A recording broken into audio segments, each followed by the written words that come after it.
Olá, povo de Deus! Paz do Senhor, Deus abençoe a sua vida.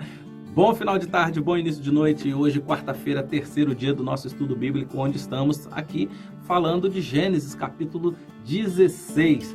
É uma história, vamos dizer aqui, uma história que está um caos até o momento, onde Abraão, aceitando a proposta de Sara de poder ter um filho com a sua escrava, Agar, que era uma escrava egípcia, e aí ele engravida Agar para poder ajudar a Deus aí na promessa que Deus havia feito para Abraão e Sara, que era estéril. E no meio dessa confusão toda, Agar não sabe lidar com isso, começa a zombar de Sara, porque Sara não podia ter um filho, ela era estéril, e aí Sara vai cobrar a Abraão para que tome uma atitude com ela, e aí Abraão fala para ela: olha, eu lavo minhas mãos, a escrava é sua, faça com ela o que você quiser. E aí Sara maltrata Agar a ponto de Agar fugir, e Agar vai fugir para o deserto, era a única opção que ela tinha naquela época.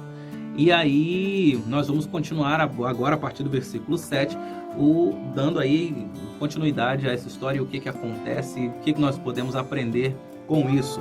Diz assim o versículo 7 do capítulo 16 de Gênesis: o anjo do Senhor encontrou Agar perto de uma fonte, no deserto, no caminho de Sur, e perguntou-lhe: Agar, serva de Sara, de onde você vem, para onde vai? Respondeu ela: estou fugindo de Sara, minha senhora. Disse-lhe então o anjo do Senhor: volte para sua senhora e sujeite-se a ela. Disse mais o anjo: multiplicarei tanto os seus descendentes que ninguém os poderá contar. Olha, eu vou dizer uma coisa para você, até aí por enquanto. Olha que situação, Sara maltrata Agar, Agar foge para o deserto, no caminho de Sur, ela encontra um anjo do Senhor. A Bíblia vai dizer que um anjo do Senhor encontra com ela e fala para ela: Sara, Agar, de onde você vem, para onde você vai? E aí Agar fala: estou fugindo de Sara, minha senhora. E a proposta que o anjo faz é uma proposta que não estava nos planos de Agar.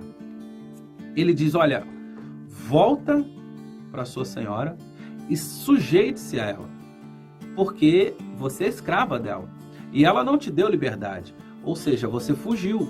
Então você precisa voltar para ela e se sujeitar a ela, ser submissa, à sua senhora. Mas o anjo, ele continua falando e ele faz uma proposta. Ele fala assim: olha, multiplicarei tanto os seus descendentes que ninguém os poderá contar. E aí, queridos, nós vamos entender aqui que essa foi mais uma nação, que foi constituída, e essa nação trouxe exatamente todo o problema que nós encontramos hoje no Oriente Médio. Das lutas, das brigas, daquilo que algumas pessoas, que já têm uma idade um pouco mais avançada, como eu, ouviu falar sobre Guerra Santa. Essa Guerra Santa é que acaba acontecendo naquele lugar, acaba acontecendo no Oriente Médio, exatamente por conta dessa descendência de Ismael. Até agora, eu não tinha dito o nome dele, o nome dessa criança, mas aí já falando para você, já trazendo aqui para você o contexto dessa história. Então essa descendência de Ismael, ela vai fazer exatamente com que todo o conflito religioso naquela região aconteça.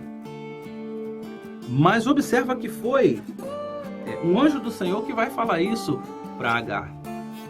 Não foi uma espécie de rebelião de Agar com Ismael, não. Aqui existia também uma promessa. E olha só, versículo 11: disse-lhe ainda mais o anjo do Senhor: você está grávida e terá um filho, que lhe dará nome de Ismael, porque o Senhor a ouviu em seu sofrimento. Então observa, querido, que aqui há um relacionamento entre Deus e Agar. Agar era uma pessoa temente a Deus. Agar, ela ela com certeza ela orou a Deus, ela falou com Deus, ela chorou, ela clamou a Deus. Imagina, ela estava no deserto grávida e agora ali sem nenhuma perspectiva do que iria acontecer com a sua vida. E nas suas orações, no seu lamento, no seu sofrimento, Deus ouve Agar e ele manda um anjo para falar isso para ela. E o versículo 2 diz assim, olha, ele será, olha só, ele será como um jumento selvagem. Aí as notícias já começam a não ser tão boas. Ele será como um jumento selvagem, sua mão será contra todos, e a mão de todos contra ele, e ele viverá em hostilidade contra todos os seus irmãos. Aqui, querido, já é uma palavra profética, um anjo falando, né, para uma mãe que o filho dela será um filho que iria ter dificuldade de relacionamento com seus irmãos. E quando ele está falando isso, talvez ela ainda não entendesse, hoje entendendo a Bíblia e fazendo uma exegese do texto, que irmãos são esses? Exatamente a descendência de Isaac, do filho da promessa. Então, meus irmãos, nós vamos entender um pouco desse contexto cultural, costumeiro aqui do Oriente Médio, dessas lutas, dessas guerras santas, desses conflitos naquela região, exatamente por quê? Porque nós temos aqui duas descendências, né, e que não funcionaram, não deu certo. Tudo isso por causa de um plano de ajudar a Deus a cumprir a sua promessa. Então, quando Sara decide aqui planejar, ajudar a Deus, baseado na promessa que Deus fez e que estava demorando a se cumprir, então, meus irmãos, tudo deu errado. E aí nós podemos ver agora tudo que tem acontecido ou que acontece há tantos anos, né, dessa batalha, dessa luta constante no Oriente Médio, exatamente por causa de duas descendências, onde uma confronta com a outra. Mas o anjo avisou. O anjo falou, olha, essa descendência será grande, porém, a descendência de Ismael será uma descendência complicada, difícil, briguenta, rusguenta, como dizem os mais velhos. Então, meus irmãos, é importante que as nossas decisões sejam tomadas baseadas no querer de Deus, baseadas nas nossas orações, porque quando o anjo vem, baseado também no clamor, né, no sofrimento de Agar, ele não vem para dar essa notícia da promessa para ela. Não, ele vem para dizer, olha, volta para sua serva. Vai para lá de onde você veio. Entende? Então, muitas vezes, nós vamos ouvir isso do Senhor. Olha, volta, porque lá é o teu lugar. Volta porque você precisa cumprir algo ainda naquele lugar. Deus precisa cumprir algo através de você ainda naquele lugar. E aí a gente não consegue, às vezes, sair de um lugar e fica tentando, meu Deus, por que eu não consigo sair daqui? Porque tem um propósito de Deus. Porque ainda existe um propósito de Deus para aquele lugar, naquele tempo, e você é um instrumento de Deus para que os propósitos dele se cumpram naquele lugar. Assim como tantos outros são instrumentos de Deus para que o propósito deles se cumpra, né, em tantos tempos, momentos da caminhada daquela pessoa naquele lugar. E aí, meus irmãos, não tem para onde correr, né? Nós temos verdadeiramente que fazer a vontade de Deus. E aí o anjo vai continuar dizendo que aquele homem, ou seja, a descendência, o Ismael, ele será como um jumento selvagem. Ou seja, o que era o jumento selvagem na época? Era alguém que não era domado por ninguém. Ninguém conseguia domar aquele animal. E ele disse exatamente com todas as palavras, ele será como um jumento selvagem.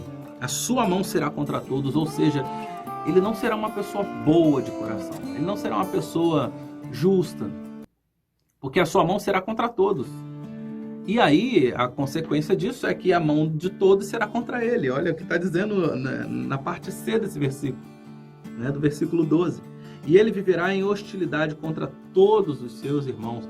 Não são contra alguns, não são contra um povo ou uma tribo, mas contra todos os seus irmãos. Entende? Como as nossas escolhas podem ser uma tragédia na vida de tantas e tantas outras pessoas, inclusive da nossa. Então que Deus possa continuar falando aos nossos corações. Amanhã, quinta-feira, é o quarto dia, penúltimo dia do nosso estudo bíblico dessa semana, e eu quero te convidar a estarmos juntos mais uma vez a partir das 18 horas. Deus abençoe sua vida, fica na paz e até amanhã.